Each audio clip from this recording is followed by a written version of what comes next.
¿Qué tal chicos? ¿Cómo están? Bueno, pues retomando la clase anterior, nos quedamos en el cálculo del coeficiente de correlación de Pearson y el coeficiente de determinación. Entonces, pues bueno, habíamos anotado esta formulita que están viendo aquí, que les voy a poner en color verde para que la identifiquemos.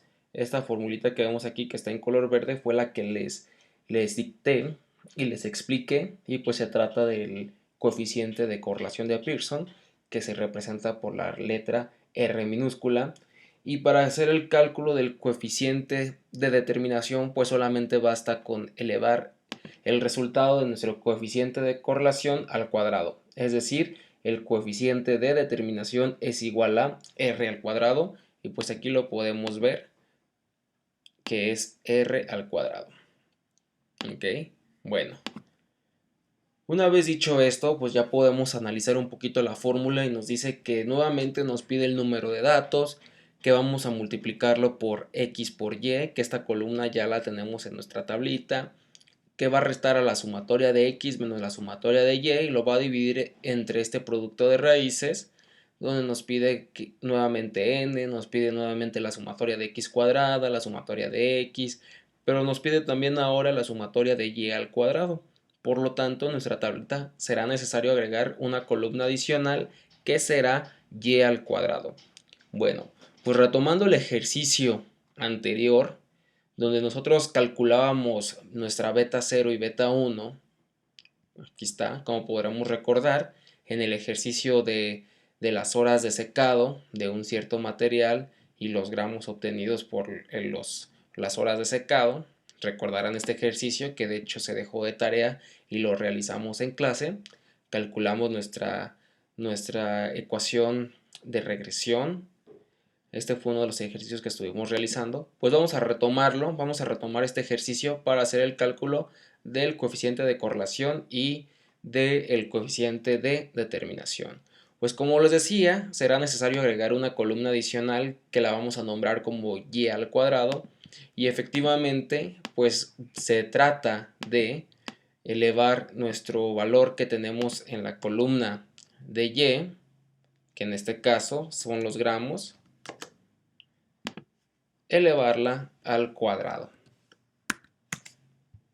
Vamos a hacer eso para cada uno de nuestros datos y finalmente vamos a sumarlos. ¿Ok?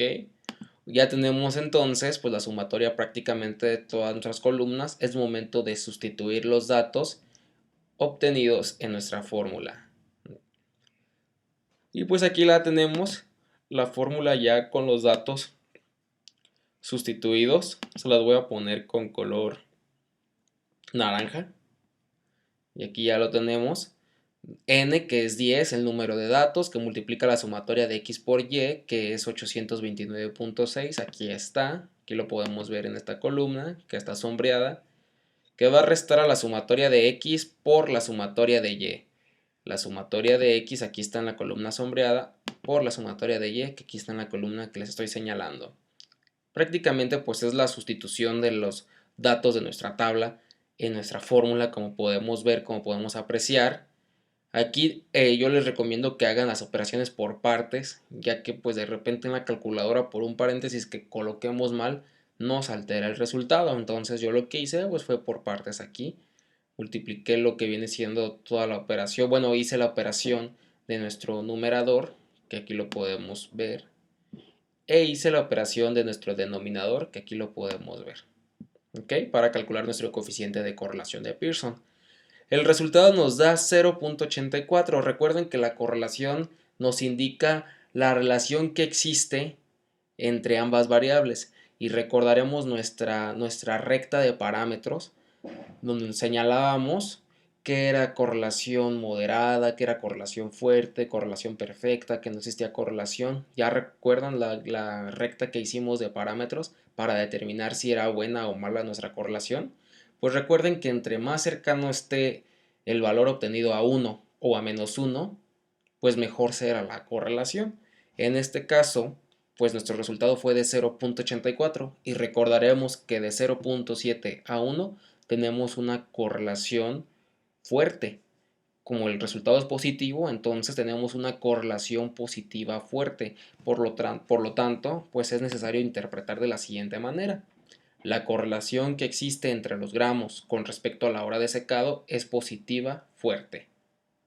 Con esta interpretación que hagamos es más que suficiente que quede claro que, que la correlación pues se encuentra dentro de los parámetros establecidos para considerarla como una correlación buena, como una correlación fuerte, y también hay que tomar en cuenta las variables porque queremos comprobar la relación que existe entre ambas, entre la dependiente y la independiente. Por eso es necesario nombrarlas como tal.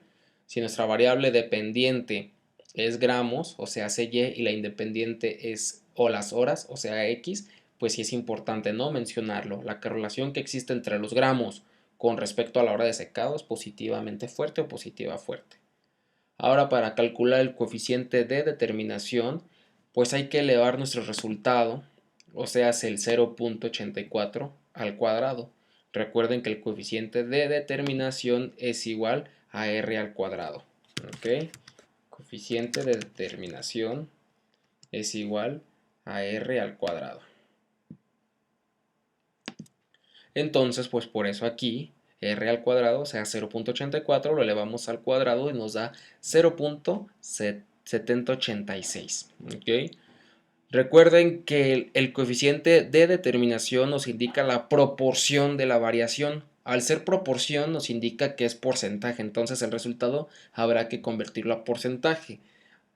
0.786 redondeado nos da 71%. Entonces, la interpretación cómo quedaría. Aquí está en la parte amarilla que nos dice la proporción de variación entre los gramos con respecto a las horas de secado es de 71%.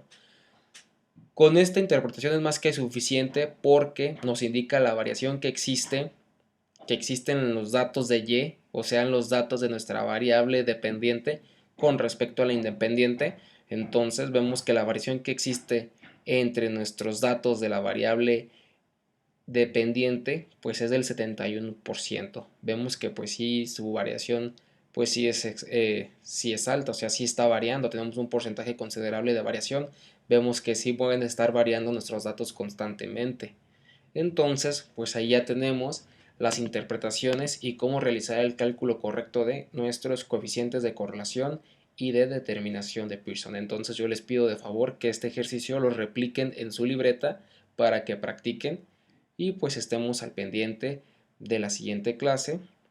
Así les debió haber quedado su diagrama de dispersión, como podemos ver. Y pues bueno, ya cualquier duda la resolvemos en la siguiente clase, en la siguiente sesión. Y voy a dejarles un ejercicio ahí mismo en la plataforma para que practiquen.